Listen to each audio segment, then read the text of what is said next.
Hi, welcome to Stories Worth Telling. Oh, thanks for having me, Kate. Oh, so good to see you again. You too. Marlyn Loney from the Haitian Health Foundation. Yes. Yes, the Haitian Health Foundation is a 501c3, and you are physically located, your office is in Norwich. Yes. But the name Haitian Health Foundation has other implications. You're doing more than just something in Norwich. Yes. Tell me about what your big thing is, and I'm going to back you up because I think the history of how you all got started is really amazing. Okay. Yeah. Well, basically we have a charity that's located in southwestern Haiti, and we care for 250,000 people in over 100 rural mountain villages. Okay, stop. 250,000 people. If we were to think of that in terms of Connecticut, what would that be comparable to? I'm thinking kind of like probably what Atlantic Broadband is broadcasting to. It would be East Lyme, 19,000, like 20, these pockets up and down. Okay. So pretty much like the Eastern Seaboard, I would think, for the state of Connecticut. Probably. Yeah. Yes. Okay. Well, we have quite a few.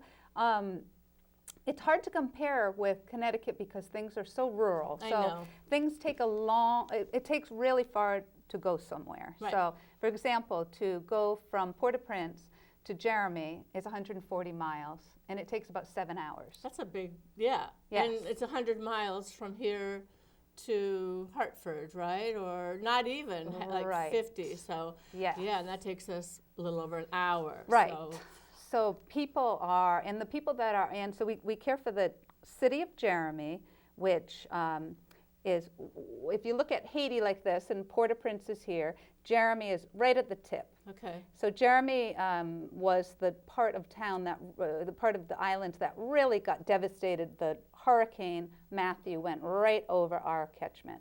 So from here to here. Okay. Now within here, we care for Jeremy and 100 villages, like I said. Oh. Now some of those villages are an 18-hour walk from our clinic. So people have to walk 18 hours to get to health care. To get services. Yes. So a lot of times people will take a mule, or maybe there's little motorcycle taxis sometimes. But I mean, imagine traveling even 3 hours to get to health care. No, I can't. Yes. And we complain if the doctor's late and we have to wait in the doctor's office for 20 minutes, Right. right? Right. By comparison. Yes. And you're so close to Hawaii because it's just a little hop on the plane from Miami. I'm sorry, I said Hawaii. Miami to Jeremy or Port-au-Prince? You fly into Port-au-Prince. Okay. We fly into Port-au-Prince, and then we take a little 4 or 5 seater plane to get over. So it takes about 45 minutes by air. And I'm just thinking the contrast between Miami and Port-au-Prince. Yes. Okay. Well, there's a lot of big contrasts. Yes. Yes. Very big contrast. And your agency is addressing some of these things. We are, yes. So I can briefly go over our main component. Yes, please. So the first thing we have is a full-service health clinic. And I brought a picture of it so people can see. It's a 3-story clinic. And this is like your basic walk-in clinic. It's got x-ray, it's got pharmacy, a lot of illnesses. People come in with a lot of problems. This is our main clinic. Now, and who's in this picture? Oh, this is me. Right here. This is me, and that's me and my mother. Okay. And my father. Beautiful family. Yes, and they started the Haitian Health Foundation. They did? Over 30 years ago. 30 years ago? Yes. How did your dad get started doing this and Well, your mom? my father got a call to he was with a small group of people to see what people living in Connecticut, which was the wealthiest state at the time, could do for people living in the poorest country in our hemisphere. I love that. So, yes, so that was in 1982. So he went down, and he's a dentist. So he went down and he worked with Mother Teresa's sisters. Mother Teresa, like the Mother Teresa? The Mother Teresa, And did he yes. actually meet her? He used to talk with Mother Teresa all the time. She was in India and he was in Haiti. So the sisters in Port-au-Prince would say, would you bring a message back to Mother? So he would come back and he would call Mother Teresa on the phone. And I was about 13, 14 at the time. So I remember it was funny because I would say to my friends, you can't call me, Mother Teresa's calling tonight. And I kind of thought it was normal, you know, to have this living saint call up. In your life. And yes. she spoke English. She spoke English. Okay. Yeah. That's amazing, too. Yeah. Yes. So she would call him Dr. Jeremiah. So she, what he was very taken with his first trip to Haiti. In fact, there was Mother Teresa has homes for the dying, and she really cares for the poorest of the poor. And this is an example of what you see in Haiti.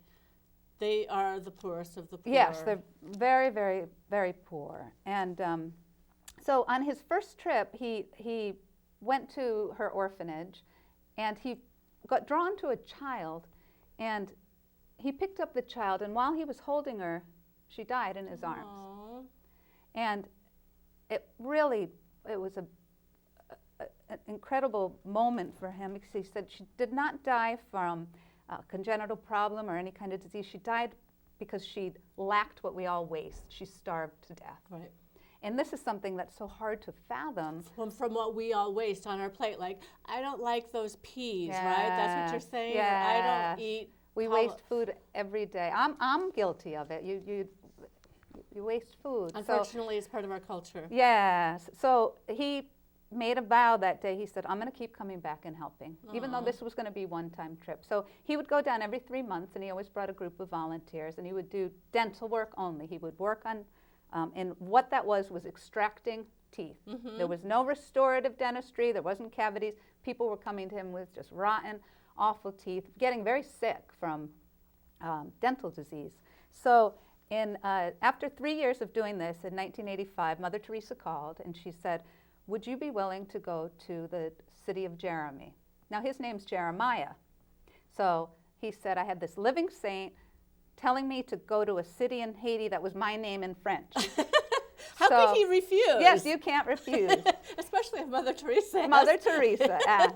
So he was going to build just a small dental clinic, but it soon became apparent the need was much greater. There was just one small, ill-equipped hospital there, and so we ended up building the clinic.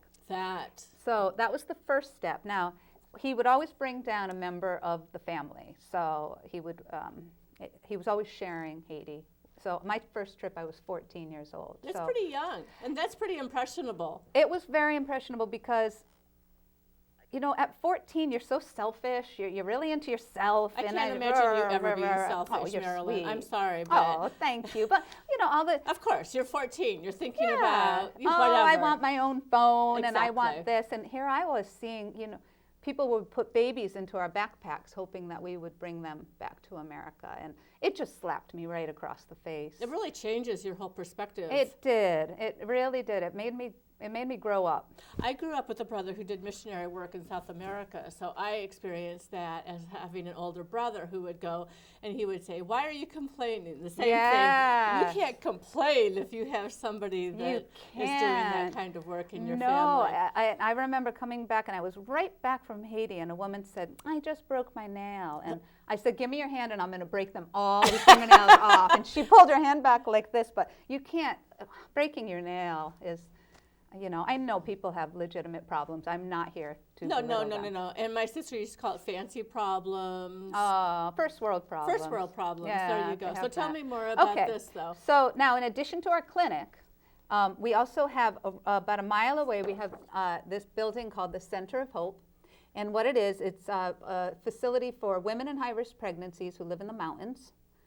And it's for severely malnourished children. And when I talk about... let me look at the architecture for a second. It's beautiful. Because somebody has donated this and designed this and has done a beautiful job. Yes. We had this was all built by Haitian people. It's beautiful. So, yes. And, but, you know, the design, we went back and forth of course. On it quite a bit. But 2001. This was built. So it's 18 years old. Yeah. So beautiful. The clinic was built in 1988. But the women have to ride their goats, or? So usually what happens is the third part of what we do is a public health outreach. And the people who live, remember I told you 18 hours? Yes, So the people who live out in the mountains, there are health agents who are assigned out there that work for us. Nice. So those are local Haitians. They are trained to be, I don't want to say a village doctor, but they live in the village with the people. They're responsible for between 2,000 and 3,000 people. So that's the births, deaths, keeping the census, vaccinating the children, any kind of preventive education. They're educating all the time. So what they do is when they see a woman in their village who has some kind of at-risk pregnancy, so she may have multiples, or she may be over a certain age, under a certain age, she may have pregnancy, diabetes. They know all of the different risk factors. They will recommend she come to our Center of Hope. And we actually have a maternal ambulance that will go out and get her. Nice. And it'll bring her to the Center of Hope, and she stays there until she can deliver safely. And so and that's where this all happens. Yes, right at the Center of Hope. So that's beautiful. So that's one part of it. Now the other section is for severely malnourished children, and these are children who are so malnourished they can't just eat and survive. They have to be fed by nasogastric tube. So I have some pictures. And that takes a while for them It to takes go a while. from being completely starved and dehydrated to even taking little bits Yes. of water. Yes, we follow the WHO, the World Health Organization protocol, I'm sure you do. and how to rehabilitate them. So I have some pictures here, and you can see at the bottom, for example, Bredner came in, and I mean, he looks, he was so malnourished that all of our staff said, this baby won't live. And this is him? That's him. Oh my gosh. Yeah, 6 weeks later and then 6 months later. So you can really see the difference that food can make. And what a bundle of joy. And look at this. I know, isn't he a doll? Little yes, Bredner. We've got so Blondina up on top, and you know. So look at her little smile. I know, isn't she beautiful? Yes. Now let me tell you an exciting thing. Tell me, yes, please. In the last 2.5 years, we haven't had a child come in to our Center of Hope because of our efforts out in the mountains. So we're able to, these health agents I told you about are able to intervene before it gets this bad. That's lovely. So we are so pleased to not have that. But those agents have 2,000 people, you said, each yes, of them. They do. That's huge. And quite a large village. And are they training, is it like almost like a pyramid scheme where they train the trainers? No, they're trained officially. They are. They but are. They have to be passing on information for good health practices. They are, yes. And a lot of this, a lot of what we do is stories and songs. I love that. Because a lot of people are not literate. So like a hand washing song or the diarrhea song. Oh dear. You know, so you know how to take a little bit of salt and a little bit of sugar and how to make the oral rehydration, because it takes about 7 cents to bring a child out of diarrhea. 7 cents? Yeah, because it's salt, sugar. It's like a Gatorade solution that they make. So I remember I was talking to one of these health agents, and I said to her, why do you come to work every day? And she said, let me tell you a story.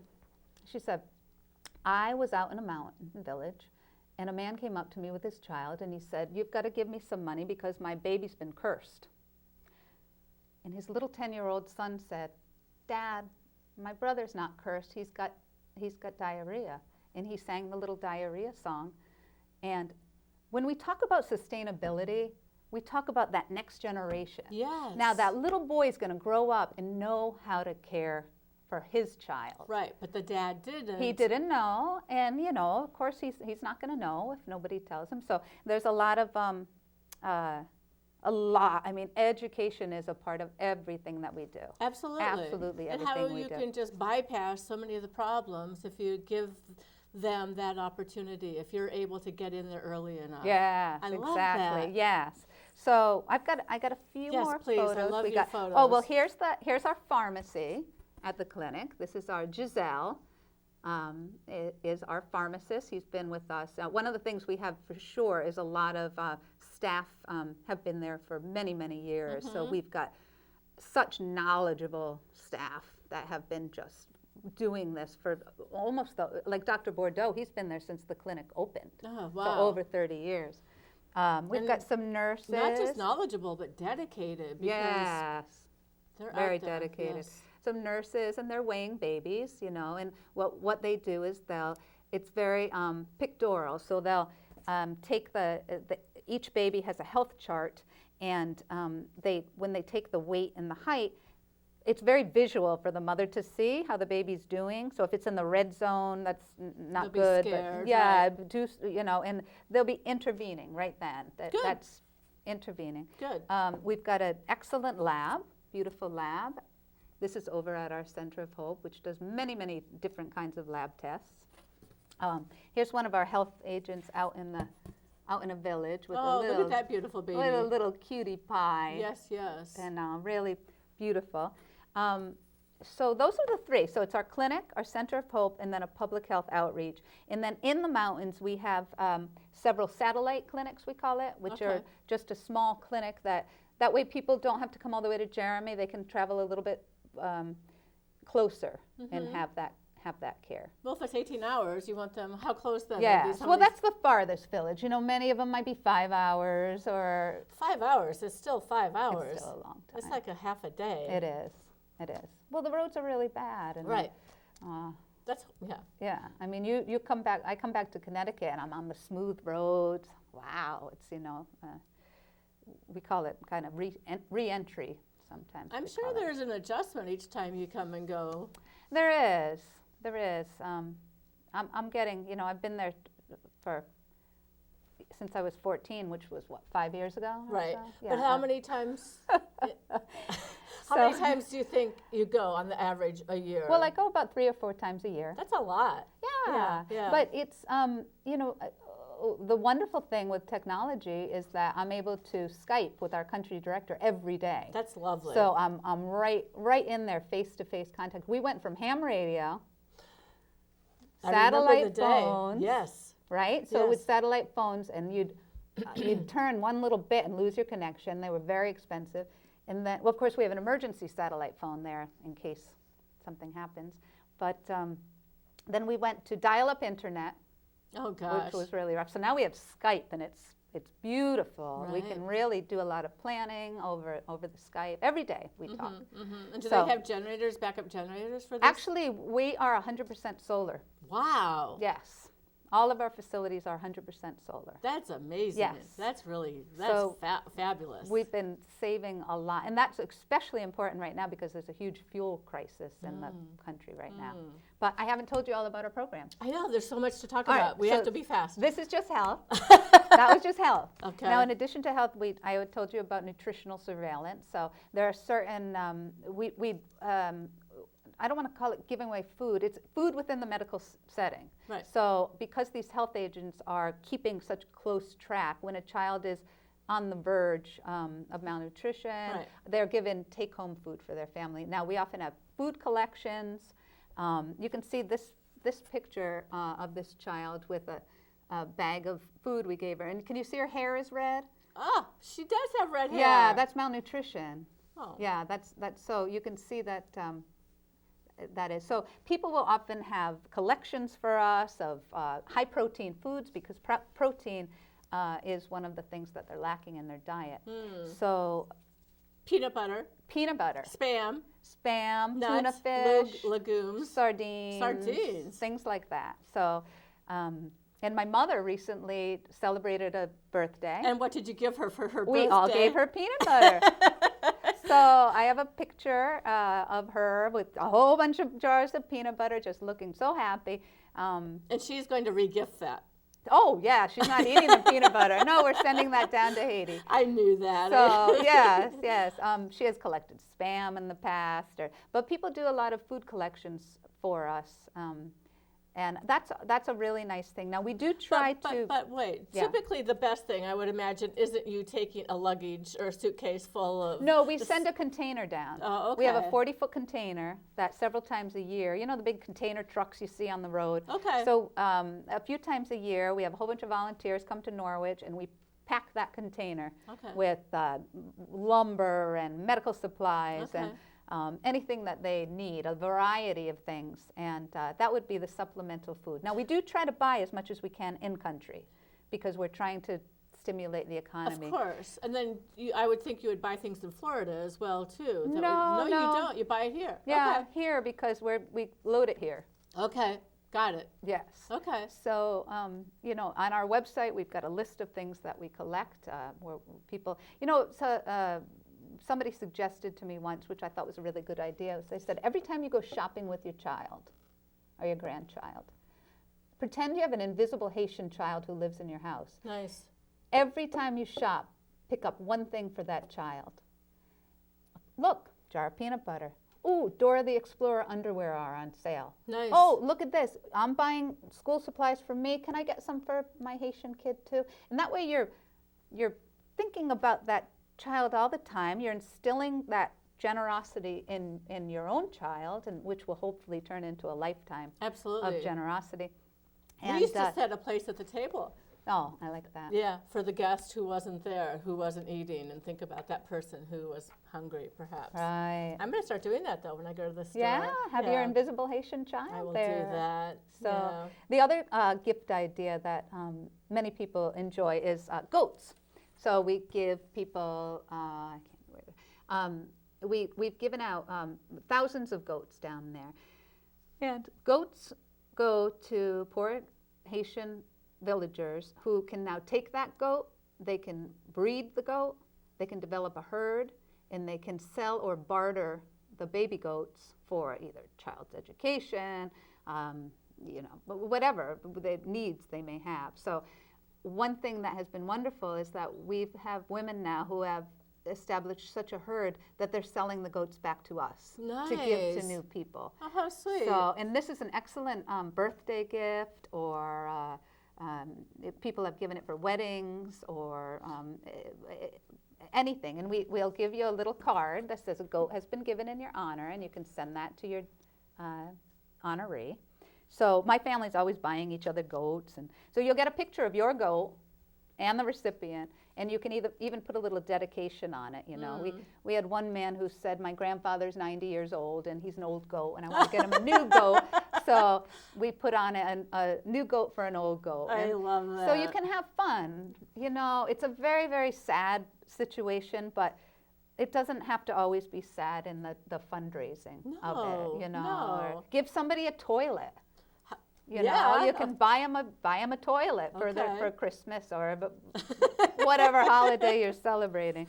So the other thing we can do, you know, gifts in memory of. We have different cards that people can give. Now, in addition, so I talked about healthcare, the 3 components there, and I talked about nutrition. Now, we also build houses for people.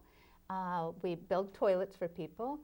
And they're composting What are they made out of? Oh, yeah, tell me about that. Yeah, the composting toilets. So, what kind of wood grows? Well, it's all local materials. Okay. And what happened was we had a man from Providence College who developed this, and he went down to Haiti. He was finding out what the prices of this and that and this and that. So everything is locally sourced. The tops and every part of the toilet is sourced. And what it is you have to get earthworms, and you put those at the bottom. It's a whole, I can send you a flyer on how it works. Because, yeah, it's very interesting. It is, because after 2 years, they can pull a tray out, and you've got, it's called humanure. So it's excellent for the garden. So you can compost it Yes. and use it? Yes. Okay. Yes. That's great. So that is, those are most of the program. We also educate a lot of children. That's another program people can support. We have about 3,500 children in school, because school's not free in Haiti, and it's not mandatory, and people can't afford it. So you know, we consider education a human right. In the United States, we do, and we know from our experience that we don't break the cycle without learning and growing and advancing our skills and becoming educated. And how can they, your Haitian families, without us helping them to break that cycle? Right, and the children in Haiti are so appreciative for that chance to go to school. You know, a lot of times that's what they're asked for when they stop you on the street. School, can I have money for school? Yes. Oh, really? So they know that is one of the ways out of poverty is to be educated. So we provide the tuition and uniforms and So in some of the places, we will give a small meal as well, because they don't always get. They don't have that opportunity. Okay, so we just have a few minutes left, and I don't want us to run out of time, because I know you might have some specific things that you want to talk about that we haven't. We can reiterate the most important thing is one of the poorest countries on the planet. In our hemisphere, it's the poorest country in our hemisphere. In our hemisphere. Right now, yes. Okay. Now, I think what I have to say is first of all, I have to give a lot of credit to our Haitian staff. Absolutely. I would like to personally make sure that they are mentioned, because we've got about 250 Haitian staff who work tirelessly through hurricanes, through earthquakes, through political turmoil. They're coming in, they're going to work, and they're so compassionate, and they're so caring. I find that they must be exhilarating to be around, because they're so driven. They're so driven, and one of the things is that I take a lot of examples from Haitian people. I've never seen people who are so generous. Example, after the earthquake didn't happen where we are, but we had about 120,000 people come to Jeremy, fleeing the horrors of the earthquake. We didn't have one single tent, because everybody took somebody in. Now, these are people who have a very small house, very little to eat, and yet they took people in. And if you reflect on that, you think, is that something that I would do into my house, which has more capability, Right, I know, So, I know. And I remember one family we built, they were just in from Port-au-Prince after the earthquake, and we built them a house, and the entire village saved up a little bit of change so they could buy them a can of paint to paint their house, to welcome them to the village. The generosity is immense. It is. And I know the simple things that we take for granted, like water, and just they would not waste a drop of water, because they have to walk a great distance to get the water, right? Yes, people don't have running water, they don't have electricity. Any of the basics that we think about, take them away. Right. It's a hut. You're living in a hut with dirt floors. Your kitchen is like a outside fireplace. It's very humbling. It is very humbling, and we take a lot for granted. We do. But go to HaitianHealthFoundation.org. Yes. And like us on Facebook. I will do all of those things. Yes. And I'm just so glad that you have been able to come and share your story with us. And I hope that we get a lot of people kind of saving up for a little Haitian baby that they don't know yet, and saving some lives, and being more aware. I think being generous really helps you. And just give us a call if you have any more questions. There's a lot that we do that can't be covered. Not in 25 minutes. No, we're very happy to answer your questions. If you call, email, Facebook, there's so many ways to communicate nowadays. Okay. And you have really high ratings on GuideStar. Charity Navigator. Yes. We have like a 5-star rating. We have a 4-star rating, which is the highest you can get, and we've had it for 5 consecutive years. That's amazing. And only 13% of charities that they evaluate have that level. Congratulations. Thank you.